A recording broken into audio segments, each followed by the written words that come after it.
नमस्कार, मैं एडवोकेट विकास यादव एक बार फिर से स्वागत करता हूं आप सबका नई वीडियो में। आज हम पब्लिक इंटरेस्ट लिटिगेशन के क्वेश्चंस देखेंगे। प्रीवियस ईयर में एआईबी के एग्जाम में कैसे क्वेश्चंस आ रहे हैं। देखिए, ये एआईबी 10 के बाद से अलग से सिलेबस में मेंशन कर दिया गया है कि भाई पीएल से भी 4 क्वेश्चन आया करेंगे। लेकिन अगर आप देखोगे तो पीआईएल कॉन्स्टिट्यूशन का ही पार्ट है, ठीक है, एडमिनिस्ट्रेटिव लॉ का ही पार्ट है। रिट पेटिशन जो हम करते हैं उसी का पार्ट है ये। तो इन्होंने अलग से इसलिए किया है क्योंकि एआईबी देखिए एक एडवोकेट का आपको ऑल इंडिया लाइसेंस देने के लिए एग्ज़ाम कंडक्ट करा रहा है। तो वो ये आपसे ये एक्सपेक्ट कर रहा है कि आपको एटलीस्ट पीएल के बारे में तो पता होना चाहिए। और अगर ये हम सिलेबस में अलग से मेंशन कर देंगे तो बच्चे थोड़ा सा ध्यान से इस चीज़ को पढ़ेंगे, समझेंगे। और पीआईएल काफ़ी इंपॉर्टेंट इसलिए हो जाता है क्योंकि आप हर दिन देखते होगे न्यूज़ में, ऐसा आपको दिखने को मिलता होगा महीने में 3-4 बार तो पक्का, कि सुप्रीम कोर्ट ने आज ये फाइन लगाया किसी वकील पे बिना बात की उसने पीएल फाइल करी थी और उसमें कोई दम नहीं था। यानी कि पब्लिक इंटरेस्ट था ही नहीं उसमें। आजकल लोग फेमस होने के लिए, प्राइवेट इंटरेस्ट के लिए पीएल फाइल करते हैं, लेकिन उसमें कोई दम होता नहीं है पीएल में। इसीलिए चाहते हैं कि भाई कोर्ट का जो प्रीशियस टाइम है उसको आप वेस्ट ना करिए। पीएल के बारे में पहले पूरा सा आपको पता होना चाहिए। पीआईएल होती क्या है, कैसे इसका प्रोसीजर होता है, कब ये दाखिल करी जा सकती है। तो यही आपसे एक्सपेक्ट कर रहा है कि आपको पीएल के बारे में पता हो, इसलिए सेपरेट से कर दिया। लेकिन इसके जो क्वेश्चंस हैं वो आपके कॉन्स्टिट्यूशन लॉ, आपके लेबर लॉ, आपके इन्वायरमेंट लॉ के बेस पे क्वेश्चन होंगे। कि भाई क्वेश्चंस दे देगा कि भाई ये वाला केस कौन सा ऐसा केस है जो पीएल से है या कौन सा केस पीएल का केस नहीं है। तो इस प्रकार के क्वेश्चन आएंगे। मैंने इस वीडियो में वही क्वेश्चंस लिए हैं जो केवल पीएल पे बेस्ड हैं, जो काफ़ी बहुत ही लैंडमार्क केस थे पीएल के। और पीएल की जो बेसिक जो फैक्चुअल अंडरस्टैंडिंग है उसके बेस पे जो क्वेश्चन बनते हैं वो इस वीडियो में हम देखेंगे। पहला क्वेश्चन है, PIL is criticised on the ground of. तो भाई पीआईएल को वही मैं बता रहा हूँ ना कि पीआईएल का कोई प्राइवेट मोटिव के लिए यूज़ कर रहे हैं, कोई पॉलिटिकल मतलब निकालने के लिए कर रहा है। तो बिना बात का लिटिगेशन पे बर्डन हो रहा है, इस वजह से तो उसको क्रिटिसाइज किया जा रहा है कि मतलब पीएल का एक गलत तरीके से यूज़ किया जा रहा है। इसीलिए हम चाह रहे हैं कि उसका गलत तरीके से यूज ना किया जाए। जिस चीज़ के लिए उसको बनाया जाया था उसको उसी चीज़ के लिए यूज किया जाए। तो option D is the right answer. A public interest litigation can be filed under, आप सबको पता है कि हाई कोर्ट में 226 और सुप्रीम कोर्ट में 32 आर्टिकल के द्वारा फाइल कर सकते हैं। इवन जो पब्लिक न्यूसेंस है आप वो भी आप सेक्शन 133 सीआरपीसी के जरिए कर सकते हो मजिस्ट्रेट कोर्ट में। Both 1 and 2 is the right answer. Who can move PIL in high court and supreme court.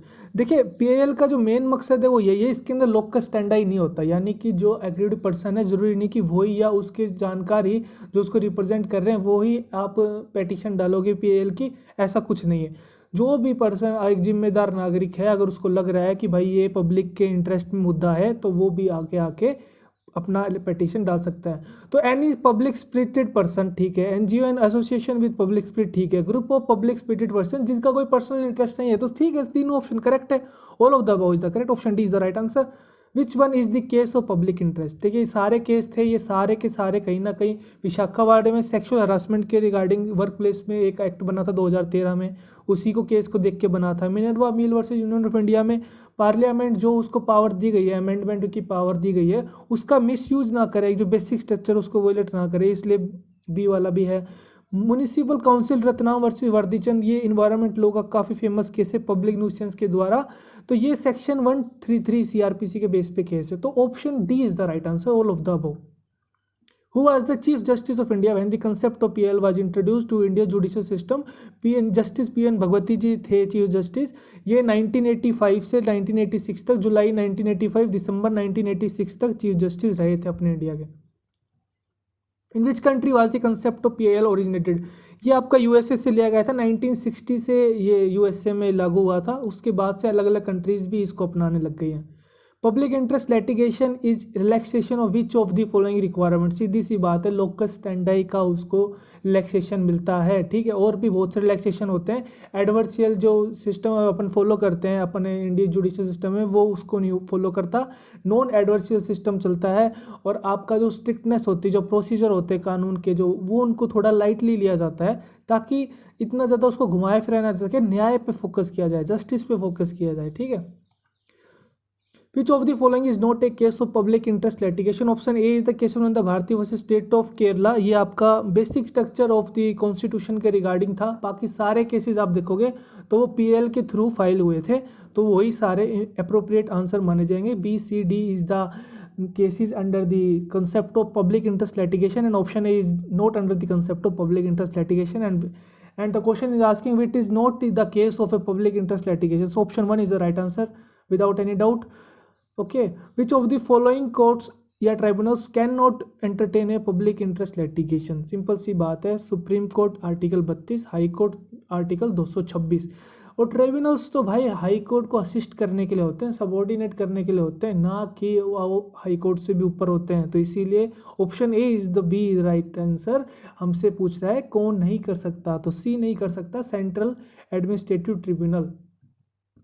The utility of public interest litigation, भाई पब्लिक इंटरेस्ट लिटिगेशन का क्या क्या कैरेक्टरिस्टिक्स हैं? लिबरलाइज लोकस स्टैंडर्ड, ठीक है भाई, हमने बताया था आपको अभी पहले क्वेश्चन में कि लोकस स्टैंडर्ड जो होता है ये बिल्कुल ये नहीं है कि भाई ये लोकस स्टैंडर्ड का कंसेप्ट आप समझिए कॉन्ट्रैक्ट लॉ से, कि भाई दो जो पार्टीज हैं प्लेंटिव और डिफेंडेंट, उनके बीच में अगर कोई झगड़ा है तो वही दोनों एक रिप्रेजेंटेटिव पार्टी होंगे। लेकिन पब्लिक इंटरेस्ट लिटिगेशन कह रहा है कि हम लोग को स्टैंडर्ड को इतना नहीं मान रहे हैं, हम थोड़ा रिलीफ दे रहे हैं कि हाँ अगर जो एग्रीड पर्सन है अगर वो नहीं आ पा रहा है तो उसके बिहाफ पे कोई अदर जो पब्लिक स्पिरिटेड पर्सन है वो उसका रिप्रेजेंट कर सकता है कोर्ट में। प्रोसीडिंग्स आर नॉन एडवर्सियल, ठीक है। प्रोसीजर रिक्वायरमेंट्स लिबराइज होते हैं। All of the above is the right answer. The phrase file A PIL ostensibly in public interest but in fact to serve personal और प्राइवेट इंटरेस्ट में। देख simple सी बात है, लोग PIL को फाइल तो इस नज़रिए से करते हैं, उसका चेहरा मुखौटा तो इस प्रकार से बनाते हैं कि भाई ये पब्लिक इंटरेस्ट में है, लेकिन कहीं ना कहीं उनके दिल में और जो उनका मोटिव होता है और जो उनका पूरी जो साजिश होती है उस PIL को फाइल करने की वो यही होती है कि उनका पर्सनल इंटरेस्ट होता है, प्राइवेट इंटरेस्ट होता है, उसको प्रोटेक्ट करने के लिए वो PIL का सहारा लेते हैं। तो option D is the right answer. Filing PIL alleging it to be in public interest but actually seeking protection of private interest, ठीक है। दावा तो करते हैं पब्लिक इंटरेस्ट है लेकिन एक्चुअल में वो अपना ही प्राइवेट इंटरेस्ट का प्रोटेक्शन कर रहे होते हैं। Option D is the right answer. Filing of frivolous PIL result in, तो भाई बिना बात की अगर आप जालसाजी वाली PIL फाइल करोगे तो उससे क्या रिजल्ट्स निकलेंगे? सिंपल सी बात है, केसेस बढ़ेंगे, बर्डन बढ़ेगा, वेस्टेज ऑफ रिसोर्सेज है भाई, अपने जितने जस्टिस हैं हाई कोर्ट के, सुप्रीम कोर्ट के, उनका टाइम वेस्ट होगा, ठीक है। बिना बात जनता का भी बर्डन आएगा, तो वेस्टेज ऑफ रिसोर्सेज हैं। Lesser availability of time for hearing other genuine cases, जो जेन्युइन केसेज है उनके लिए टाइम कम बचेगा, उनका टाइम पोस्टपोन्ड होता जाएगा। तो all of the above is the right answer. Misuse of mechanism of PIL means, देखिए filing PIL for the protection of private interest, ये मिसयूज हो रहा है, ठीक है। ओब्लिक मोटिव की, ठीक है भाई आप अपने जालसाजी के लिए कर रहे हैं या पब्लिसिटी पाने के लिए कर रहे हैं, तो ये सारे मिसयूज हैं, ये नेगेटिविटी आ रही है। इसीलिए आप देख रहे हो सारे क्वेश्चन आपको यही सिखाने की कोशिश कर रहे हैं कि PIL कब फाइल करनी चाहिए, बस आपका इंस्टीट्यूशन सिखा रहे हैं कि हाँ इस केस में PIL फाइल कर सकते हो, ताकि कोर्ट का जो मतलब इंपॉर्टेंट टाइम है वो वेस्ट ना हो। Which of the following categories of cases will not be entertained as a public interest litigation? इसमें आप देखोगे कि भाई लैंडलॉर्ड और टीनेंट का मैटर है, ये तो आपसी मैटर हो गया, कॉन्ट्रैक्ट वाला मैटर हो गया, इसका तो सिविल केस बनता है, आप सिविल सूट फाइल करिए, उसके थ्रू देखिए आपका जो भी रेंट के एक्ट होते हैं उसके अंदर आप देख लीजिए, लैंडलॉर्ड टीनेंट जो अलग से इनका एक्ट बना हो उसके अंदर आप अपने रिलीफ ले सकते हो, इसके लिए PIL फाइल करने की जरूरत है नहीं। Who is known as the father of public interest litigation in India? Justice PN Bhagwati is the father of public interest litigation in India. Which of the following is not a real purpose of public interest litigation? देखिए भाई, vindication of the rule of law, हम rule of law का हम एक पुष्टि करना चाह रहे हैं, फैसिलिटेट करना चाह रहे हैं हम कि भाई जस्टिस को जल्द से जल्द तरीके से, आसान तरीके से जनता को तक पहुंचाया जाए। Meaningful realisation of fundamental rights, ठीक है, हाँ भाई फंडामेंटल राइट्स जो हैं उनका हम एनफोर्समेंट अच्छे से करा पाएँ, ठीक है, लागू करा पाएँ। लेकिन getting famous and making wealth publicity stunt ये नहीं चलेगा जी। तो option D is the right answer, ये इसका पर्पज नहीं है PIL का। इसी के साथ ही ये क्वेश्चन हो गए हैं और कॉन्स्टिट्यूशन में मैंने सारे PIL के क्वेश्चंस कवर कर दिए हैं। अभी आपका लेबर लॉ में भी कवर हो जाएंगे जो बचे हुए क्वेश्चंस हैं, और आपके इन्वायरमेंट में भी, वो मैंने यहाँ पे इसलिए नहीं दिए क्योंकि वहाँ पे और भी जैसे इन्वायरमेंट के कंसेप्ट होते हैं, पब्लिक ट्रस्ट डॉक्ट्रिन हो गया, तो वो कंसेप्ट वहाँ पे डिस्कस करेंगे तो वहाँ पे ज़्यादा अच्छे समझ में आएगा। बाकी ये ऐसे क्वेश्चन थे जहाँ से आपको पता होना चाहिए कि PIL किस लिए फाइल करते हैं और अगर आज के टाइम में PIL का लोग कैसे मिसयूज कर रहे हैं, इसका थोड़ा आपको बेसिक आइडिया होना चाहिए। वीडियो अच्छा लगा वीडियो को लाइक करिए, खुश रहिए, मुस्कुराते देश का ख्याल रखिए।